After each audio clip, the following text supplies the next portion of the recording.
All right, well, this video is the one that everything else has kind of been building up to. You know how to do area approximations by drawing out the rectangles, adding things up, or by using sigma notation. You know all the details of sigma notation, including how to deal with infinite limits and all that. What we're now going to do is we're not going to estimate anymore. We are going to find the actual value of the integral from 0 to 2 of x squared dx using a right endpoint sum with infinitely many rectangles. We are actually going to find the area under a parabola starting at 0, ending at 2. Not an approximation anymore, but the actual value of this. Here's the trick. I think by now you would know how to do this if there were 10 regions or 20 regions or 100 regions or whatever. But I can't treat infinity like a number. I can't say, well, take the width of your region, divide it by infinity. That doesn't work that way. My trick is going to be, instead of saying there are infinitely many rectangles, let's say there are n regions and rectangles. And then we're going to take the limit as n approaches infinity.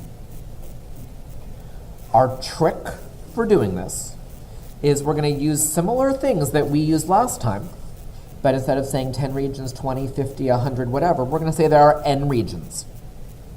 And then I'm going to take the limit as n approaches infinity. As for the width of each region,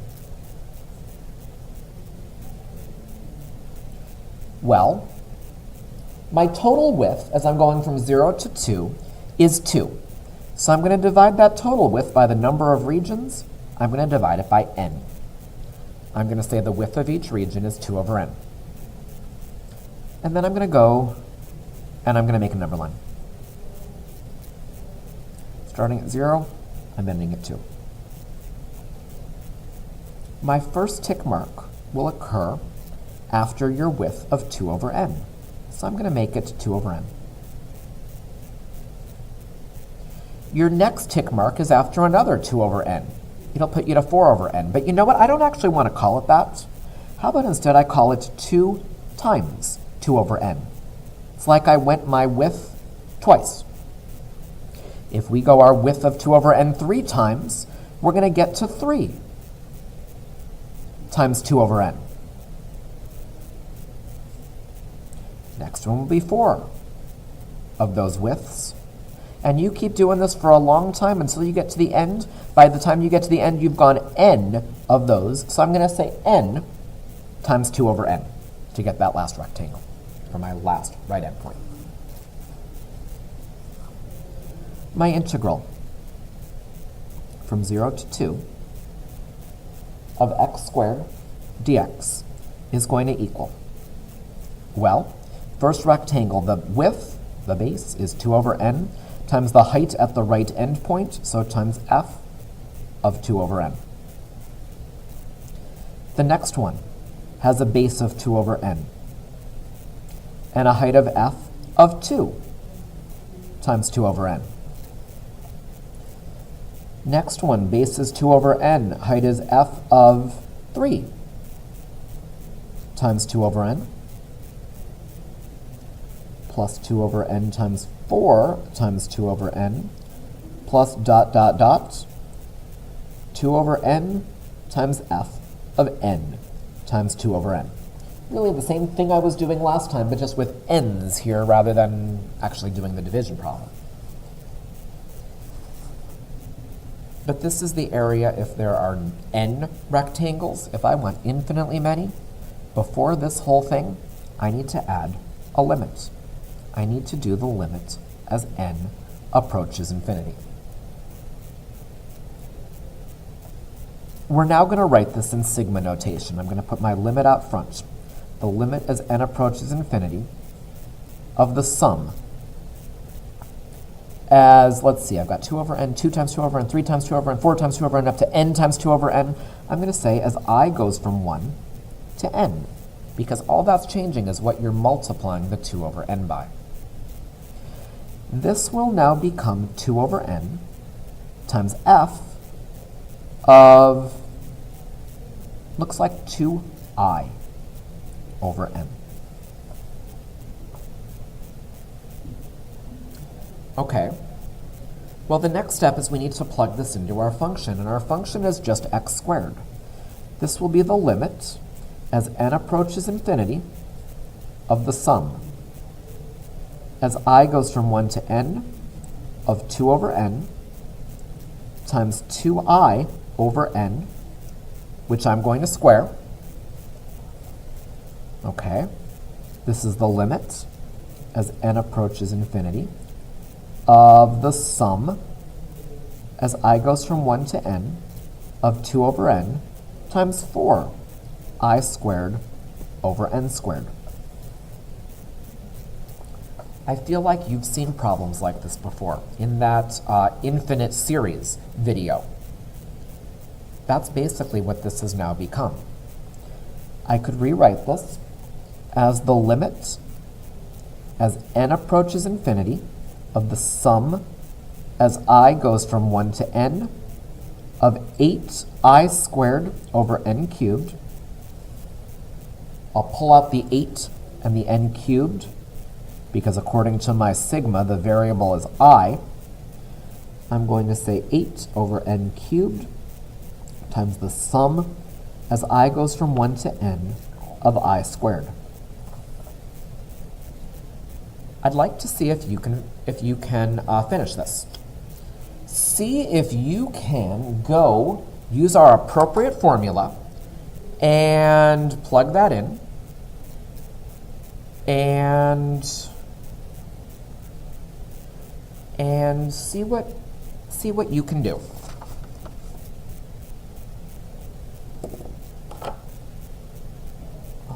Let's see. Okay,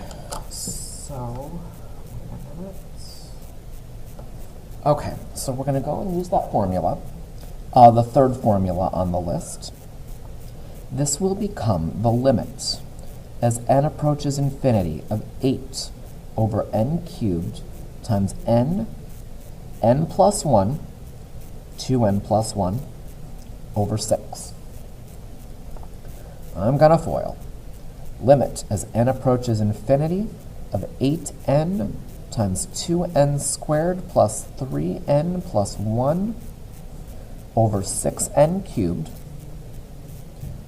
Limit as n approaches infinity of 16n cubed plus 24n squared plus 8n over 6n cubed. I'll do my limit of the ratio of the leading terms. I think that's 16 over 6. You're going to get 8/3. This is not an approximation for the area under that parabola. This is the actual area under the parabola. It took a lot of work to get there, and we're going to learn another method in the next unit. But the actual area under this parabola is 8/3. Let's do one more.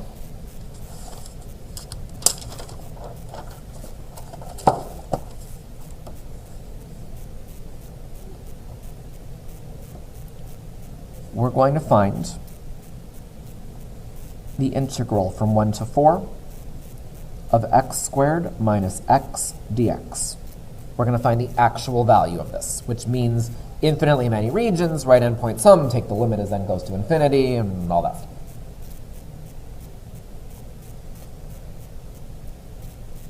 Total width of this region, by the way, this is the same problem we previously did, but with like 30 regions. Now we're just going to kind of modify it so it's infinitely many regions. So our answer should be pretty close to what we got before, but this will be the exact area. Total width will be 3. Width of each region, well, we're saying there are n regions, so I'm going to say 3 over n. I'm going to go and make my number line. Starting at 1, ending at 4. First tick mark is 1 width away from your starting point, and I'm going to write it as 1 plus 3 over n. Next one is going to be at 1 plus, I'm going to say 2 of those things, so 1 plus 2 times 3 over n. Next one's going to be at 1 plus 3 times 3 over n, and you're going to keep doing this until you get to 1 plus n times 3 over n, which very nicely is exactly where we want to end. It ends at 4. The integral is going to equal the integral from 1 to x of x squared minus x dx. This is going to equal the limit as n approaches infinity. Base of that first rectangle is 3 over n. Height is the height at the right endpoint, so f of 1 plus 3 over n. Next one is 3 over n times f of 1 plus 2 times 3 over n, 2 of those widths. Next one is 3 over n times f of 1 plus 3 times 3 over n. You'll do this for a long time, and you're going to end with 3 over n times f of 1 plus n times 3 over n. See if you can put that into sigma notation.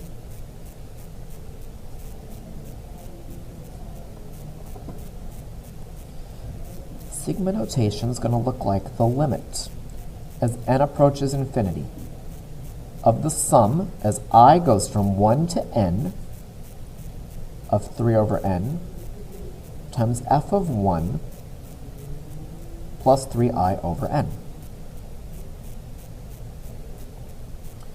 What's the function we're going to use? Our function is just that x squared minus x. We're going to get the limit as n approaches infinity of the sum as I goes from 1 to n of 3 over n times 1 plus 3i over n in parentheses squared minus 1 plus 3i over n. Go do some foiling, combining like terms, clean up that stuff inside the sigma.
We're just left with 3i over n plus 9i squared over n squared. At this point, I'm going to go and distribute the 3 over n and get the limit as n approaches infinity of the sum as I goes from 1 to n of 9i over n squared plus 27i squared over n cubed. My variable is I as far as the sigma is concerned. So at this point, we're going to go and separate it into 2 different sigmas. I'm going to say the limit as n approaches infinity of, how about 9 over n squared times the sum as I goes from 1 to n of I plus 27 over n cubed times the sum as I goes from 1 to n of I squared. Well, at this point, I would go take a look at those formulas, plug them in, do some distributing, foiling, whatever. See if you can finish this off. I think you can.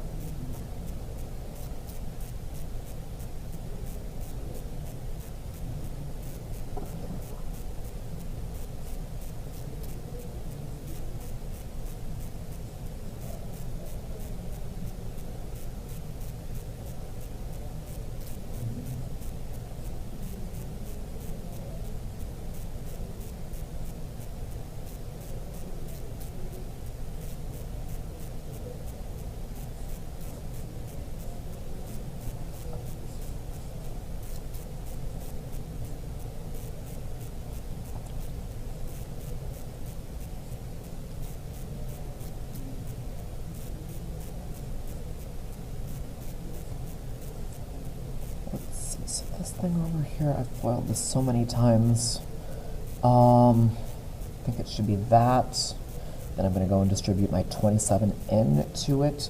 So 54n cubed plus, I think it's 81n squared plus 27n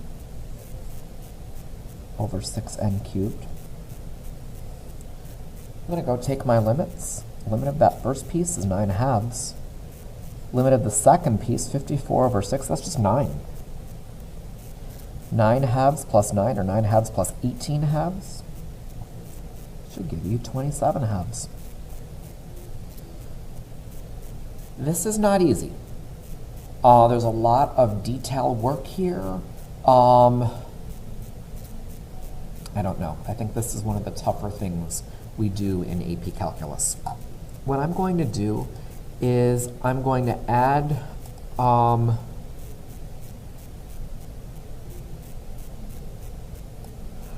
I am going to, hold on, let me think. I'm going to put a couple additional worked out examples up in Google Classroom. So if you'd like to take a look at a few more of these as models while you're going to do the homework, please do make use of those. And I would highly recommend that you come join our Google Meet session next Wednesday as we kind of go over this and kind of talk about the stuff in the homework.